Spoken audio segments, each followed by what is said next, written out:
اور جس طرح وہ بسکٹس کھا رہے تھے، اور مجھے یہ بتایا گیا ہے والدین کی جانب سے کہ اس میل کی وجہ سے جو سکولز میں انرولمنٹ ہے اسپیشل بچوں کی وہ بڑھی ہے. تو میں وہ پنجاب چاہتی ہوں، اور جس پہ میں کام کر رہی ہوں کہ ہر گھر کا دروازہ کھٹکا کے اس سے پوچھا جائے کہ اگر کوئی اسپیشل بچہ ہے تو حکومت کے ادارے میں داخل کراؤ، تاکہ حکومت آپ کے بچے کو وہ تمام سہولیات مہیا کریں جو اس کی بہتر زندگی کے لیے، بہتر فیوچر کے لیے جو ہے وہ کام آ سکیں. اور میں جب گئی تو میں نے دیکھا کہ تمام سینٹرز میں ایسے لگتا ہے میں یورپ کے کسی اسکول میں آ گئی ہوں، اور وہ اسپیشل بچوں کا اسکول ہے.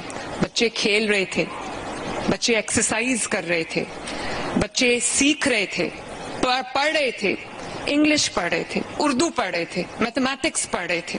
اور میں نے کچھ بچوں کو ڈیسیملز پڑھتے دیکھا، ٹیبلز پڑھتے دیکھا، جو بچے دیکھ نہیں سکتے، ویژولی امپیئرڈ ہیں. میں نے ان بچوں کو بریل بک سے پڑھتے دیکھا، لکھنا سیکھتے دیکھا. یہ اللہ تعالیٰ کے معجزے سے کم نہیں ہے. مجھے آج آپ کہیں کسی بھی عام انسان کو کہ بریل بک سے پڑھ کے دکھائیں یا لکھ کے دکھائیں اسٹینسلز کی مدد سے، I would not be able to do it. آپ دیکھو یہ بچے کتنے بلیسڈ ہیں، کتنا اللہ تعالیٰ کا کرم ہے ان بچوں کے اوپر.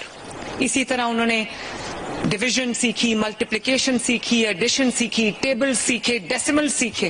اور تو اور جب ہم نے اسمارٹ کلاس رومز بنائے ہیں، بچے اسمارٹ کلاس رومز میں اسمارٹ بورڈز کو آپریٹ کر رہے تھے اور کمپیوٹر لیبز میں ٹریننگ حاصل کر رہے تھے. اور مجھے پتا چلا کہ PITB نے ان 8 بچوں کو جابز بھی دے دی ہیں. اب وہ اپنے والدین پہ بوجھ نہیں ہے. اور ٹرانسپورٹ ہم ان کے لیے مہیا کر رہے ہیں، اور CCTV مانیٹرڈ کلاس رومز ہیں، CCTV مانیٹرڈ سکولز ہیں، CCTV مانیٹرڈ ان کی بسز ہوں گی، تاکہ اس بات کا کوئی اندیشہ بھی نہ رہے، کوئی امکان بھی نہ رہے کہ کوئی یہ کوشش بھی کرے کہ کسی بچے کی جو کمی ہے اس کا کوئی فائدہ اٹھا لے، یا اس کو کوئی جو ایک گڈ ٹچ ہے، بیڈ ٹچ ہے، ہم بچوں کو سکھاتے ہیں کہ کوئی اس طرح سے ان کو ہیرس نہ کرے. تو ہم نے پوری ان کی حفاظت کی، ان کی پروٹیکشن کی، ان کی سیفٹی کی، ان کی سیکیورٹی کے لیے سب CCTV مانیٹرڈ بسز ہوں گی.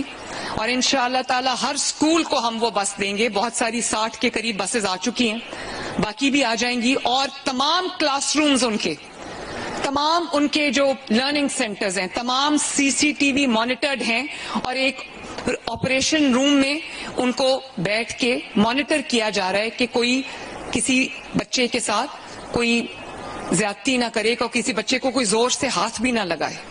یہ قدر ہے ہمیں اپنے اسپیشل افراد کی. اور اس کے علاوہ جو ان کے کلاس رومز بنے ہیں اس میں جو ان کا فرنیچر ہے، وہ فرنیچر ان کا جو ہے وہ ان کی جو ضروریات ہیں اس کے مطابق بنایا گیا ہے. جو ان کے ریسٹ رومز ہیں، باتھ رومز ہیں، وہ ان کی ضروریات کے مطابق وہ بنایا گیا ہے، تاکہ وہ ان کی جو اسپیشل نیڈز ہیں اس کو کیٹر کرے. اسی طرح ان کے جو ٹیچرز ہیں، میں نے ایک بہت ایموشنل منظر دیکھا جب میں نے دیکھا کہ ایک ویژولی امپیئرڈ بچہ جو دیکھ نہیں سکتا، اس کو ایک ویژولی امپیئرڈ استاد ان بچوں کو پڑھا رہا تھا.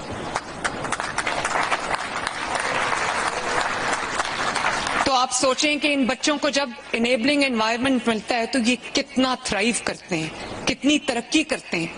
ماں باپ پہ بوجھ نہیں بنتے بلکہ الٹا ان کا بوجھ بانٹ لیتے ہیں. اسی طرح ہم تقریباً 70-75 ہزار سے زیادہ جو خصوصی افراد ہیں ان کو ہم جو ہے وہ ہمت کارڈ دے رہے ہیں. ان 45,000 بچوں کو بھی ہمت کارڈ ملے گا جو منتھلی ان کا جو سٹائپنڈ ہے ان کو ان کے گھر پہ ڈیلیور ہوگا، تاکہ والدین جو محنت کرتے ہیں لیکن اپنے خرچے پورے نہیں کر پاتے مالی وسائل کی کمی کی وجہ سے، تاکہ ان کو یہ بچے کبھی بوجھ نہ لگے. ان کو یہ نہ لگے کہ میں اپنے دوسرے بچوں کا جو کھانا پینا ان کی فی ہے، ان کا اور خرچہ ہے، کچن کے خرچے ہیں، علاج کے خرچے ہیں، ہم وہ کریں یا اس بچے کو دیکھیں. تو ہم سے جو کچھ ہو سکے گا انشاءاللہ تعالی ہم اس بچے کے لیے کنٹریبیوٹ کریں گے. اور مجھے اس بات کی بھی بہت خوشی ہے اور میں اللہ تعالیٰ کا بڑا عاجزی سے شکر ادا